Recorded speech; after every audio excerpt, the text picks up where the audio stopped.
नमस्कार दोस्तों, मैं हूं अमित और आज हम बायोलॉजी यानी कि जीव विज्ञान का अध्ययन करेंगे।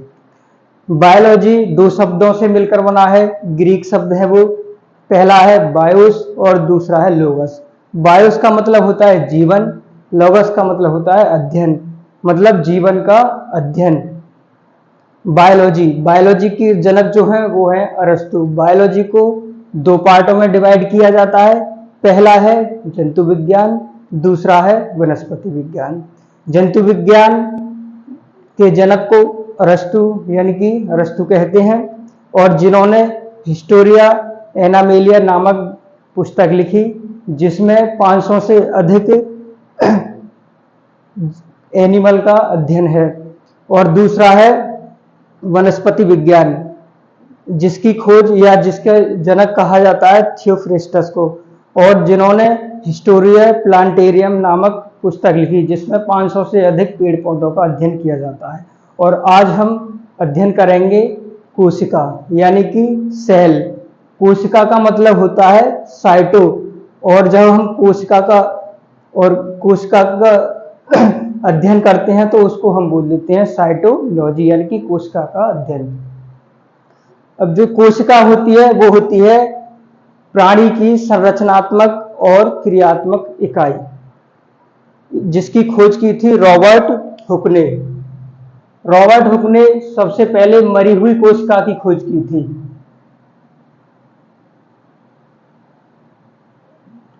रॉबर्ट हुक ने सर्वप्रथम मरी हुई कोशिका की खोज की थी। उसके बाद में जीवित कोशिका की जो खोज की थी वो की थी ल्यूवेनहॉक ने। अब पूरी बॉडी में हमारी जो कोशिकाएं होती हैं उनका जो अध्ययन किया था, उनका जो सिद्धांत दिया था वो स्लाइडन एवं स्वान ने दिया था। और जो सबसे बड़ी ब्रह्मांड में जो सबसे छोटी जो कोशिका होती है वो होती है माइकोप्लाज्मा। फिर उसके बाद है सबसे बड़ी कोशिका जो होती है शुतुरमुर्ग का अंडा। और मानव में सबसे छोटी जो कोशिका होती है वो होती है स्पर्म यानी कि मानव का शुक्राणु। और जो मानव में सबसे बड़ी कोशिका होती है वो होती है अंडाणु यानी कि ओवम। विभाजन रहित कोशिका जो होती है वो न्यूरॉन का मतलब है जो मस्तिष्क में पाई जाने वाली कोशिका होती है। इसमें विभाजन नहीं होता है। सबसे तेज विभाजन जो होता है वो होता है लीवर में। अब अध्ययन करेंगे हम कोशिका के अंगों का। उससे पहले हम जान जाते हैं कि कोशिका हमारे शरीर में किस तरह से बिल्ड है। जैसे आप लोगों ने देखा होगा ईंट से हम दीवार बनाते हैं, उसके बाद में एक कमरा तैयार हो जाता है और कमरा से पूरा मकान बन जाता है। इसी प्रकार कोशिका होती है जो जीवन की क्रियात्मक और संरचनात्मक इकाई होती है। उसके मिलने से ऊतक बनते हैं, ऊतकों के मिलने से हमारे जो शरीर के बॉडी के अंग बनते हैं और पूरा फिर हमारा क्या बन जाता है, शरीर। तो कोशिका, इसलिए कोशिका को हम बोलते हैं संरचनात्मक एवं क्रियात्मक इकाई। अब इसके बाद में हम कुछ कोशिका के मुख्य अंगों का अध्ययन करेंगे यानी कि विभागों का। सबसे पहला है कोशिका झिल्ली, या इसको हम प्लाज्मा झिल्ली भी कहते हैं। प्लाज्मा झिल्ली या कोशिका झिल्ली पादप, पेड़ पौधों और जीव जंतुओं में दोनों में पाई जाती है। ये प्रोटीन की बनी होती है। कोशिका के सभी अंग इसी झिल्ली में समाहित रहते हैं। दूसरा पार्ट है कोशिका भित्ति। कोशिका भित्ति केवल पेड़ पौधों में पाई जाती है और ये सेल्यूलोज की बनी होती है। सेल्यूलोज जैसे कागज, जैसे नोट बनती है, रुई टाइप की जो होती है उसको हम सेल्यूलोज बोलते हैं। कोशिका भित्ति जो होती है वो एक एक्स्ट्रा आकार और सुरक्षा प्रदान करती है बॉडी के लिए। अब तीसरा पार्ट है माइटोकॉन्ड्रिया।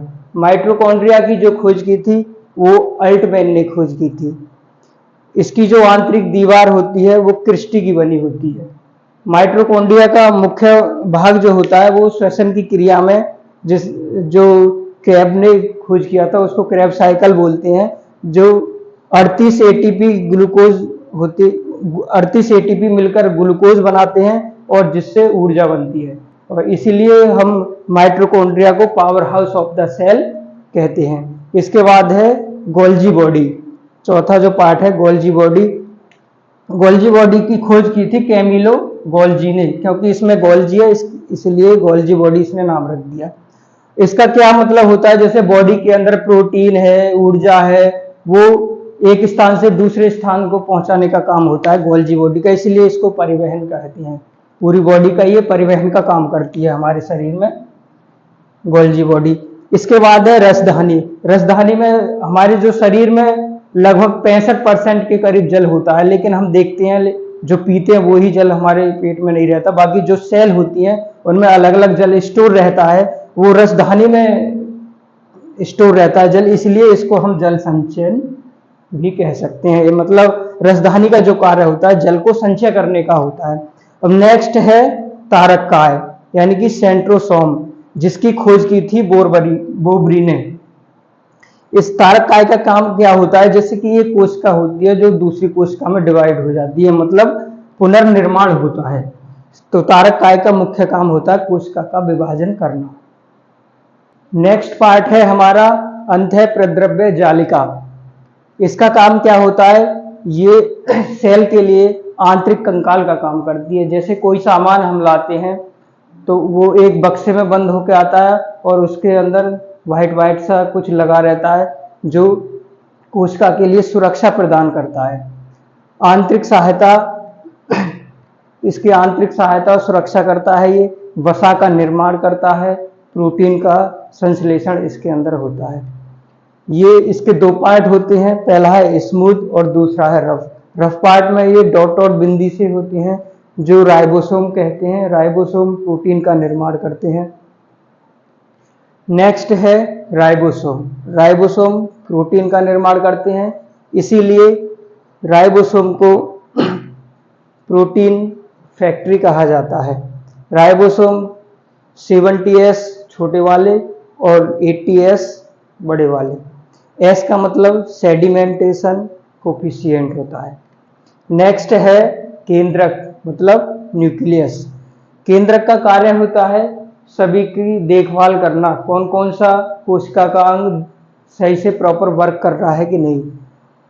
केंद्रक की खोज की थी रॉबर्ट ब्राउन ने। कोशिका की खोज की थी रॉबर्ट हुक ने, मरी हुई कोशिका की खोज। अब केंद्रक क्या होता है कि इसमें प्रोटीन जो होती है वो 80%, डीएनए 10%, अदर सब्सटेंस जो होते हैं वो 10% होते हैं। नेक्स्ट है lysosome, very important this is. इसकी खोज की थी डी ड्यूवे ने। लाइसोसोम के अंदर जल अपघटक एंजाइम पाया जाता है, जो भी कोशिका यानी कि सेल का पार्ट डैमेज हो जाता है तो ये उसको खत्म कर देता है, इसीलिए इसको आत्मघाती थैली कहा जाता है। और कोई भी अंग नहीं होता है तो ये लाइसोसोम फट जाता है और जो डेड चीज हो जाती है जो सेल के अंदर, एक सेल के अंदर, वो एटम बम की तरह ये फट जाता है और सबको नष्ट कर देता है, पूरी कोशिका को ये खत्म कर देता है।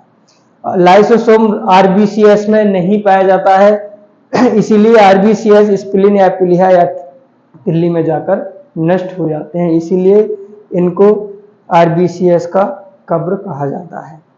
नेक्स्ट है हमारा है जीव द्रव्य प्रोटोप्लाज्मा। ये 2 टाइप्स का होता है, पहला है कोशिका द्रव्य और दूसरा है केंद्रक द्रव्य। जो कोशिका में पाया जाता है उसको साइटोप्लाज्मा कहते हैं, क्योंकि साइटो का मतलब होता है कोशिका। केंद्रक द्रव्य न्यूक्लियोप्लाज्मा बोलते हैं केंद्रक द्रव्य, क्योंकि ये न्यूक्लियस में पाया जाता है।